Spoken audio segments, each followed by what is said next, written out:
buri gihe iyo ukuri kugiye ahagaragara guhindura ubuzima bw'abantu benshi ntiguhora kwihangana. Iyi kandi nkwibutse ko ari inkuru y'urukundo rwa Diane na Kevin. Mu gice cya kabiri twasize bamaze kumenya ko ari abavandimwe, ariko amayobera y'amateka akomeje gufata indi ntera. Nanone ndagushimiye ko ukomeje gukurikira Dogisi Planet, umuyoboro ukugezaho ibyiza byose imbere yawe, harimo dokimenteri, inkuru z'urukundo ndetse n'imyidagaduro. Kora subscribe kugira ngo ukomeze kubana n'ibyiza bigutegereje, kandi ndabizi uzanezerwa.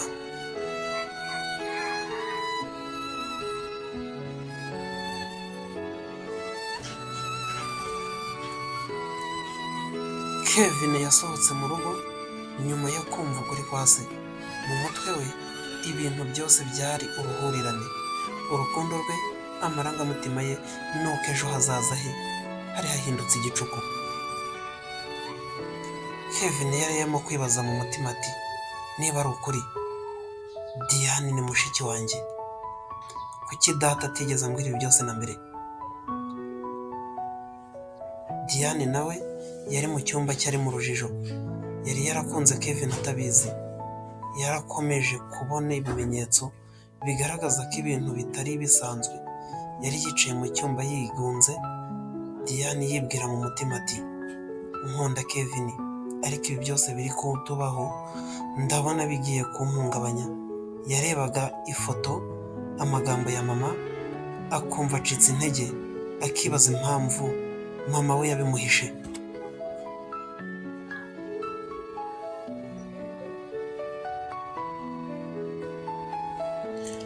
Nyuma y'icyumweru, Diane yafashe icyemezo cyo kuganira na mama we byimbitse.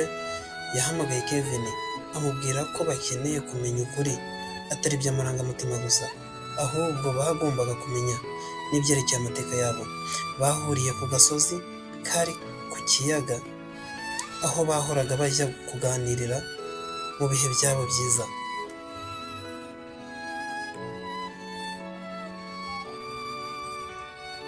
Diane abwira Kevin ati, sinshobora kubaho ntazi ukuri.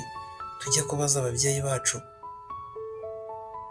niyo byaba ari ukuri ko turi abavandimwe tugomba kumenya byose. Kevin aramusubiza ati, nanjye niko mbitekereza. Ibi byose ntibigomba kuguma mu bwiru.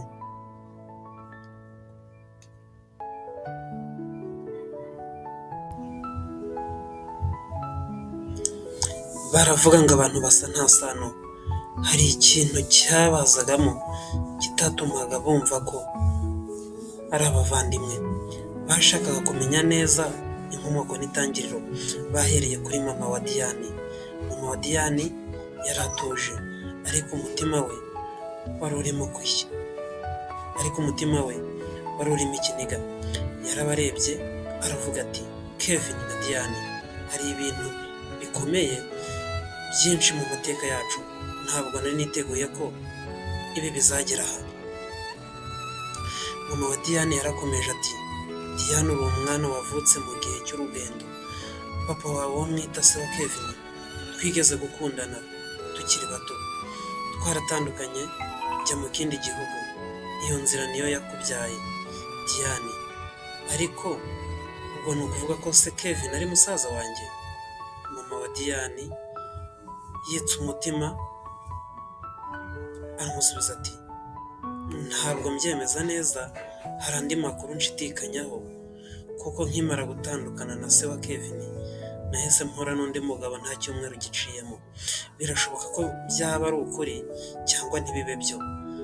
Na papa wa Kevin yahise azana mama wa Kevin, akaba ari nayo mpamvu nakomeje gushidikanya ko utari uw'umugabo wanjye turi kumwe.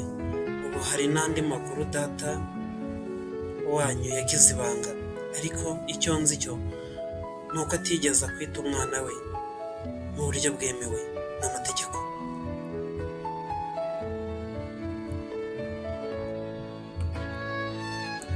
Icyizere gito cyari yisigaye cyatangiye kwinjira.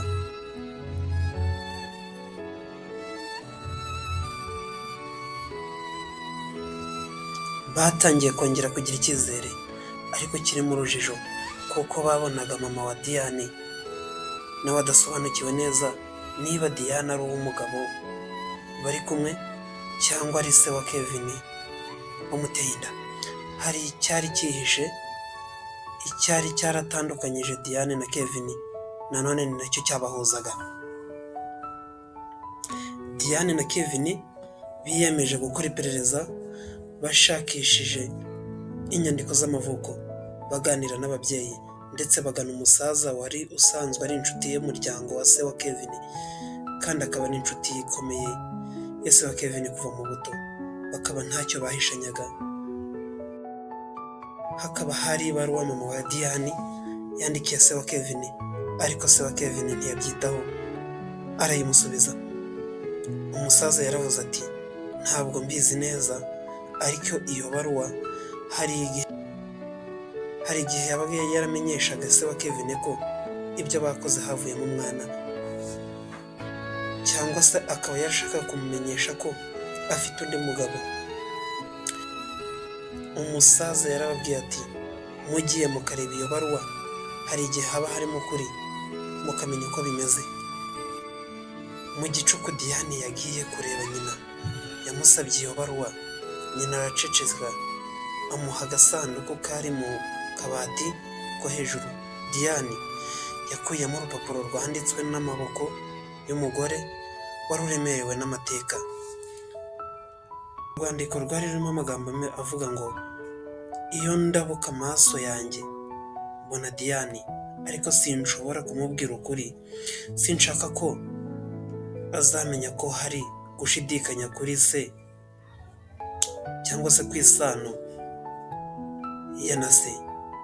Kandi nawe ndakwinginze ntuzashake kubyivangamo, utazasenyera urugo, dore ko tunatandukana wambwiye ko tutabana, ko ufite undi mugomba kubana.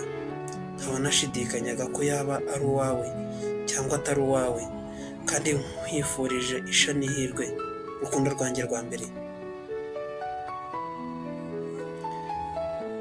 Diane amaze gusoma iyo baruwa yongeye kugira icyizere, kuko mu magambo nyina yandikiye se wa Kevin harimo gushidikanya kwishi. Nuko aravuga ati urukundo rwacu rwanyuze mu gicucu cy'amateka, ariko amaherezo tuzagera ku kuri.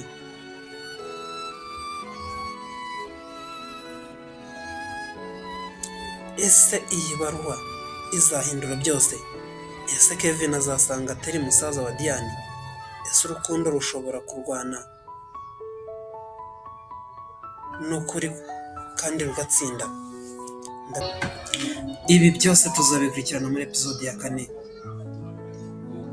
Ndagushimiye kandi wowe ukomeje kudukurikirana n'urukundo ukomeje kutwereka. Kora subscribe, kora share ndetse na comment kugira ngo utazacikwa na episode ya 4 itaha.